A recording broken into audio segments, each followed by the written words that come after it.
Kembali lagi di Cerita Cinta Channel. Jangan lupa like, comment, and subscribe ya. Terima kasih.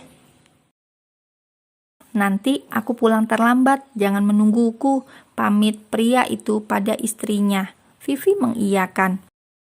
Sudah beberapa hari tidak berkunjung ke rumah Ajeng, membuat pria itu memutuskan untuk menjenguk ibu dari calon anaknya itu sepulang kerja. Sayang sekali, sore itu rumahnya terlihat sepi. Kemana sebenarnya Ajeng pergi? Padahal suasana di luar hujan cukup deras. Abi hendak menghubunginya ketika perempuan itu sampai di rumahnya. Dari mana? Aku kan sudah bilang jangan jauh-jauh. Ya ampun, sampai basah gini. Bagaimana nanti kalau sakit? Tanya pria itu sekaligus memperingatkan. Ajeng menatap teduh pria berstatus suaminya itu. Pria itu memang selalu muncul tak terduga. Keluar sebentar, aku pengen bakso. Jawabnya santai, sembari masuk menenteng kresek makanan. Pria itu mengekor Ajeng ke dalam. Kalau pingin sesuatu itu bilang, jangan keluar saat hujan gini, nanti kalau masuk angin gimana? Ajeng menyorot suaminya yang mendadak cerewet sekali. Keduanya saling tatap beberapa detik, sebelum akhirnya perempuan itu memutus pandangan ke arah lain. Ganti dulu, pakaian kamu basah, titah Abi meneliti istrinya. Ajeng tidak menyahut, namun masuk ke kamar. Beberapa menit tak kunjung keluar, membuat Abi tak sabar sampai mengetuk pintunya. Tak ada sahutan, membuat Abi memutuskan masuk, takut terjadi apa-apa pada perempuan itu. Kamar kosong, namun terdengar gemericik air dari dalam kamar mandi, membuat pria itu memutuskan untuk menunggu sambil melihat-lihat dekorasi ruangan yang sudah banyak berubah. Rupanya perempuan itu menata sesuai seleranya. Suara derit pintu kamar mandi yang terdengar mencuri atensi pria 29 tahun itu. Ajeng tidak tahu Abi sudah masuk ke kamarnya, berjalan tenang menuju lemari hanya dengan berbalut handuk sebatas dada. Pemandangan itu sontak saja membuat darah pria itu berdesir. Pria itu terdiam di tempat, membeku dengan perasaan tak menentu. Seketika membuat aliran darahnya memanas. Sadar dan takut Ajeng memergokinya tengah lancang menikmati tubuh setengah polosnya. Pria itu segera berdeham keras untuk mencuri atensi istrinya bahwa bukan cuma dirinya yang ada di tempat yang sama. Kamu sengaja mau menggodaku, tuduh Abi berusaha menutupi kegugupannya. Ajeng langsung menoleh begitu suara lelaki itu menyambangi telinganya. Astagfirullah, dari tadi Mas di sini? Tanya Ajeng setengah gugup, tidak menanggapi lagi lantaran malu. Langsung kembali ke kamar mandi setelah menarik baju yang sialnya dress terlalu pendek. Abi langsung keluar menenangkan diri. Sepertinya malam ini otaknya sedikit terganggu gegara penglihatan tak terduga tadi. Usai mengganti pakaian dengan yang aman dipandang mata, Ajeng keluar walau sebenarnya ia enggan dan masih malu atas insiden tadi. Lain kali jangan asal masuk ke kamar orang sembarangan, bisa kan ketuk pintu dulu, tegur Ajeng greget sendiri. Dia bukan penggoda, walaupun dengan suaminya sendiri. Hatinya sudah menyiapkan tembok pembatas yang tinggi, sadar dengan statusnya yang nantinya akan merugikan diri sendiri. Jadi ia benar-benar membentengi agar tidak sakit hati. Bukannya marah, Abi malah tidak berniat untuk mendebat istri mudanya. Ia merasakan sesuatu yang berbeda dari indera penciumannya. Bau kamu enak, pakai parfum apa sih? Bikin tenang buat tubuhku yang lagi sensitif sama harum-haruman, ujar pria itu merasa hawa yang menenangkan saat tak sengaja Ajeng melintas di dekatnya. Gak pakai parfum apa-apa, sabun mandi, jangan deket-deket, peringat Ajeng menjaga jarak. Perempuan itu tengah menuang bakso yang tadi sempat dibeli ke dalam mangkuk.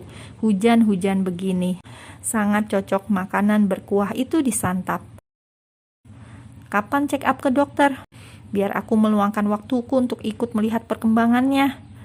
Lusa, biar aku sendiri saja, nanti hasilnya akan kukirim ke kamu. Tolak Ajeng yang tentu saja tidak disetujui Abi. Mana bisa begitu, aku harus memastikan sendiri bahwa anakku sehat di perutmu, ujarnya tak mau dibantah. Ajeng terdiam saat hendak menyuap bakso. Abi terus memperhatikannya. Kenapa? Mau? Tawar perempuan itu kurang nyaman. Enggak, aku perlu kopi untuk menghangatkan tubuhku. Ada di lemari, lihat saja, ujar perempuan itu melanjutkan acara bersantap pria. Jeng, mana? Nggak ada. Teriak Abi membuat perempuan itu mau tidak mau beranjak dari tempat duduk ternyamannya. Kemarin masih ada kok, coba permisi, ujar Ajeng meneliti lemari di konter dapur. Sedikit berjinjit mencari kopi susu saset yang belum lama ia beli. Ngapain? Ini kan bahaya, tegur Abi tak setuju saat Ajeng beranjak mengambil kursi kecil akan digunakan untuk tumpuan kaki. Enggak juga, ini membuat aku sedikit lebih tinggi, jawabnya tenang, seraya menyodorkan satu saset kopi ke tangannya. Abi tak kunjung mengambil, membuat keduanya saling menatap dalam diam. Ajeng menarik tangannya kembali, lalu menyeduhnya untuk Abi, layaknya istri meladeni suami. Hujannya deras banget, kamu tidak takut sendirian? Sudah terbiasa, jawab Ajeng santai, menghabiskan isi mangkuknya, lalu beranjak ke dapur membersihkan sisa yang kotor. Kalau sudah selesai urusannya, kamu sebaiknya pulang. Ini sudah malam dan aku butuh istirahat. Besok aku akan kembali. Kalau pagi sering gak enak badan, jadi mungkin agak siang saja kita ke dokter. Sudah aku bilang, biar sendiri saja, nanti khas. Apakah kamu melarangku? Di sini aku yang memberi keputusan atas bayi itu. Sentak Abi cepat, membuat Ajeng terdiam. Perempuan itu hanya tidak nyaman ketika Abi terlalu memperhatikan dirinya. Walaupun berniat untuk bayinya, tetap saja perlakuan itu melewati interaksi yang membuat perasaannya tidak nyaman. Jangan lupa diminum susunya, vitamin, dan juga makan makanan yang sehat. Kalau butuh sesuatu, bisa katakan langsung padaku. Aku akan memberikan yang terbaik untuk bayi itu. Pesan pria itu sebelum akhirnya pulang. Sampai di rumah, Abi menemukan Vivi di ruang tengah masih terjaga. Sepertinya istrinya sengaja menunggunya. Dari mana? Todong Vivi dengan muka kesal. Kerja lah, aku kan sudah bilang pulang terlambat untuk tidak menungguku. Oh ya, kerja kamu bilang. Kata Anto, kamu sudah pulang sedari sore. Kamu bohongi aku kan, Mas? Pulang kerja, jenguk Ajeng sebentar. Aku merasa harus mengontrol perkembangan calon anak kita. Mengontrol perkembangan anak kita atau sengaja menjenguk ibunya? Semprot Vivi jengkel. Kamu kenapa sih baru pulang langsung marah-marah? Di sana juga cuma sebentar. Sebentar, tetap saja kamu bohong. Aku gak suka. Kamu terlalu berlebihan menyikapi kehamilan Ajeng. Atau jangan-jangan kamu suka sama perempuan murahan itu. Maksud kamu apa sih? Stop menjudge orang lain. Walaupun kita punya ikatan yang sah, Ajeng tidak pernah menggodaku atau berniat merayuku. Apa kamu bilang? Ikatan yang sah? Maksud kamu apa, Mas? Sentak Vivi tak terima. Maaf, aku terpaksa ngelakuin ini. Percayalah, aku hanya mencintaimu. Lirih Abi menarik Vivi dalam pelukan. Biasanya senjata paling ampuh menenangkan seorang wanita saat marah dengan memeluknya serta menenangkan. Mendengar segala keluh kesah dan unek-uneknya. Kamu harus jelasin ke aku, Mas. Apa hubungan kalian lebih dari sekedar meminjam rahim? Tanya Vivi mengurai pelukan itu, menatap suaminya sendu. Tidak, hanya sebatas itu. Aku terpaksa menikahinya karena Ajeng mengajukan satu syarat itu. Dia tidak mau melanjutkan kesepakatan itu bila tidak ada qabul di antara kami. Terus, apa kamu juga menidurinya? Tanya Vivi lagi dengan pipi basah. Abi menghapus air mata itu dengan tatapan sendu. Tentu saja tidak, kita hanya terikat sama agama. Itu pun sampai anak itu lahir. Semua hubungan ini akan berakhir dan kita akan punya anak. Tolong percaya padaku, aku hanya mencintaimu, ucapnya sungguh-sungguh. Sungguh? Kenapa tidak bilang dari awal? Setidaknya aku memperingatkan perempuan itu untuk tidak berharap apapun dari hubungan ini selain uang.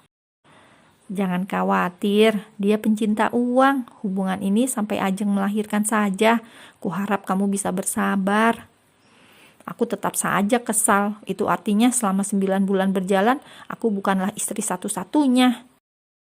Siapa bilang kamu tetap istri satu-satunya? Yang di sana hanya status. Jangan mengkhawatirkan apapun. Love you. Bisakah kamu menyiapkan air hangat untuk aku mandi? Pinta pria itu merasa penat. Harus sedikit sabar menyikapi Vivi yang emosinya kadang sering meledak-ledak. Perempuan itu mengangguk, lekas bergegas menyiapkan air hangat dan pakaian ganti suaminya saat malam merangkak. Entah mengapa Abi tidak bisa tidur. Vivi sudah terlelap lebih dulu, namun Abi belum menemukan kantuknya. Bayangan Ajeng terus berseliweran di otaknya. Apalagi hujan di luar begitu deras, mendadak pria itu merasa khawatir.